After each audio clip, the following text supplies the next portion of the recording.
Okay, so today we're making one of our favourites. We're making cottage pie. We've had a few requests for this one, so we've decided to put it in. It's a very simple recipe, and one of the reasons we like it is we often have leftovers which we can turn into something else, like passage food. We can make it like a spaghetti bolognese or a chilli or something like that. And this is a dead easy thing to do. The one thing it does take is time. If you want this to come out nice and tender and tasty and yummy and let all the flavours, you want to let this thing cook for 3 or 4 hours. If you want it to come out like a rubber ball that you can play tennis with, you can do it in 10 minutes. This will not be the 10-minute version. So it's basically just onions, tomatoes, a few herbs, some stock cubes, salt and pepper, and mince. That's it. Ingredients or recipe will be down below in the description. So I'm just going to take some of these. I've got, the reason it was in the lunchbox thing is that's how we store things in the fridge. I've got 750 grams of mince, so I'll do about 1/3 of the weight of that in onions, so I'll do about 200 grams of onions, a clove or two of garlic. I know it doesn't look very clovey, but work with me here. I've run out of fresh vegetables. I'll put some red lentils in, red split lentils. Now, these aren't usually used for this sort of dish, but being gluten intolerant, we use it as a thickening agent. You could use flour or cornflour, no harm in that, but we put these in. It's going to cook for over 2 hours, which means these dissolve and make a nice thick gooey mix. Alright, so I've got my onion. It's a medium onion. I've just nipped the top and bottom off, and I've got another one which is a half. It weighs about 250, so about 1/3 the weight of onions. Now you can go up to a half, it doesn't really matter, it's not critical. I'm going to prep everything first because on a boat gas is everything and it costs a lot of money. So I'm doing all my prepping before I do my cooking. I don't want things bubbling around while I'm doing the prep. So let's get stuck in.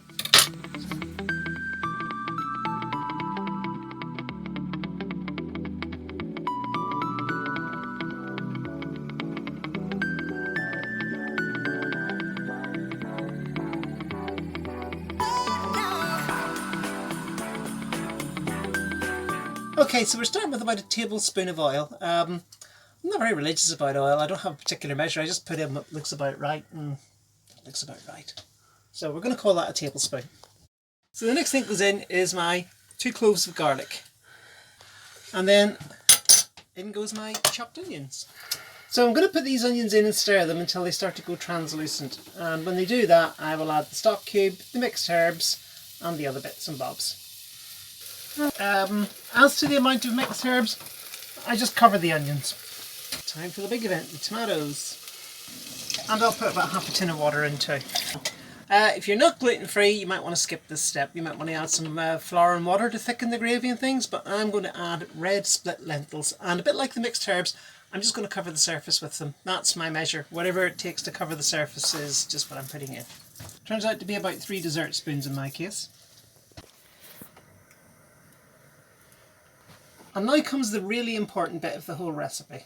If you want to be able to shoe your souls with this stuff, just take the meat, dump it in, and eat in about 15 minutes. If you want to actually have something you're going to enjoy, crumble this into that, and then give it 2 to 3 hours minimum to cook. Okay, so I'm going to take this and I'm going to crumble it. Just break it up. You don't like handling raw meat, this is probably not the recipe for you, because there's a lot of handling involved.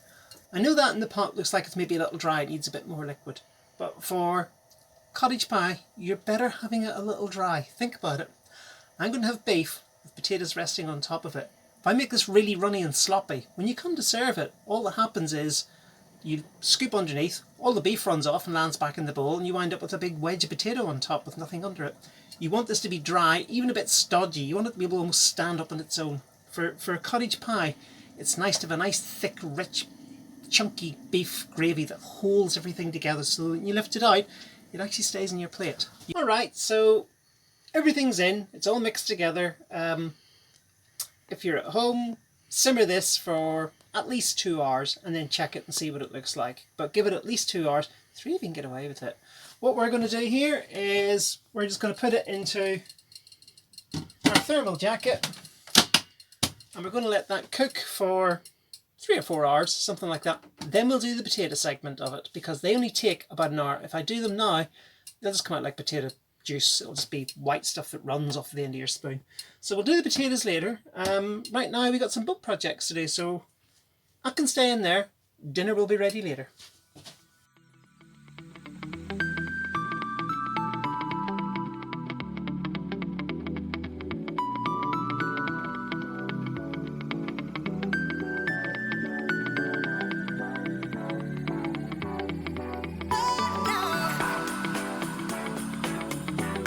So I'm just working out roughly how much potatoes it would take to cover about half this dish in depth. So I'm just cutting them, putting them in, and just guessing. I cut them to about 1.5 centimetres. What's that, 3/4 of an inch? Yeah. Something like that. Thick, and I reckon that'll do. You see that's boiling. It is. I'm putting this into our Wonder Bag because we have so much food in Mr. D we can't use the top pot.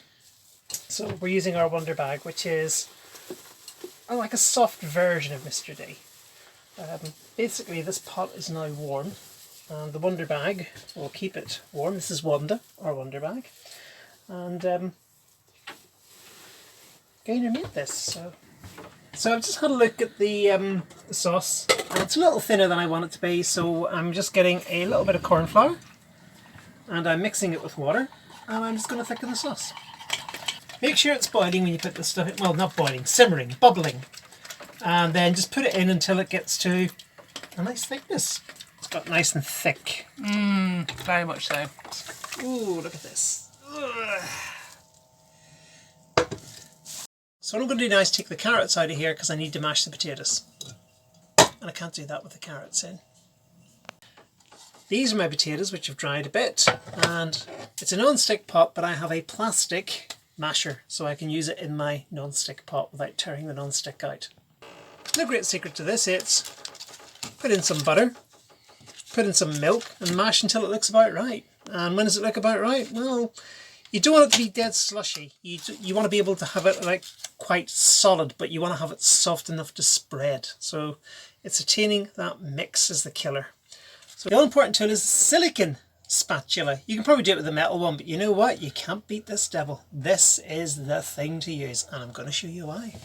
Okay, so I've got my nice thick mince, and I'm just going to put it in. I don't want to put more than about, I don't want to cover this to about more than half its depth.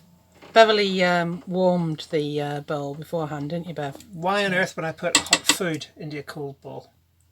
So I now need my silicone spatula and a knife. What we do is this. I take a wodge of this and spread it to whatever thickness that is. And then I just slide it off on top. And we just carry on going round like that. If you get a wee hole at the edge or something like that, you can just stick a bit of mashed potato into it. There you go. So I've got it all in and it looks a bit rough. So I'm going to smooth it down with the spatula. And you can see why these silicone spatulas are so good for this. To help it brown under the grill, because I like to grill it and just to give it a nice texture, I'm going to put a bit of cooking oil on it. Like this.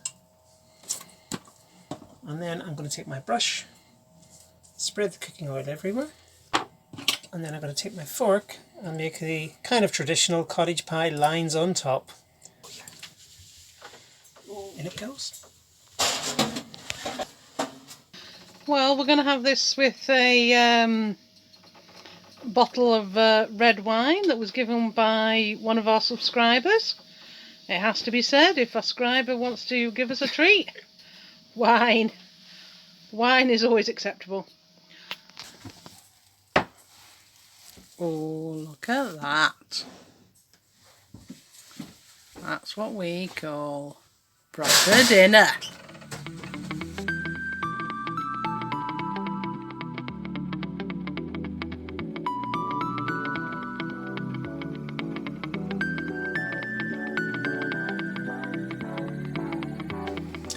Okay, so we made enough of the stuff that we didn't need it all. I mean, we've got loads left, and if you have a look in here, you will see what I mean. Now, what we're going to do with this is we're going to turn it into a spaghetti bolognese sauce.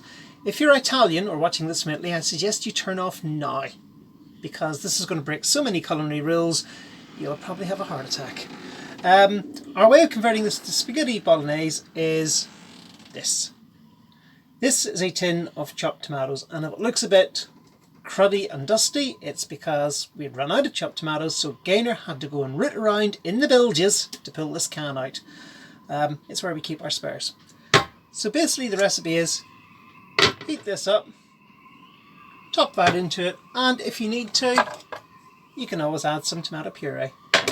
Give it a good stir, and you've got spag bol. So another meal for today, and almost no cooking for me. And if there's any spag bol left over, I could always chop some red peppers up, a few chilies up, drop them in, and lo and behold, I have chili. And we actually do have a recipe for using for using up leftover beef stuff to make a chili, and there's a link to it up here.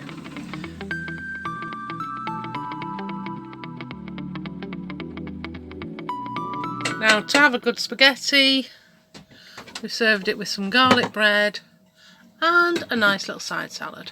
The bolognese resurfaced the next day as a chili, and there's still enough left over to make a lunch.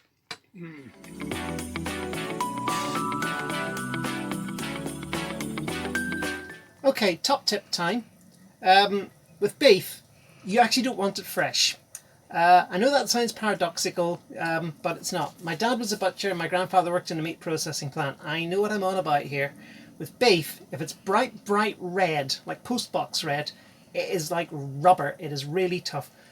Beef, to taste tender, should be aged. It should be a dark red, a very dark red, almost even a purple colour.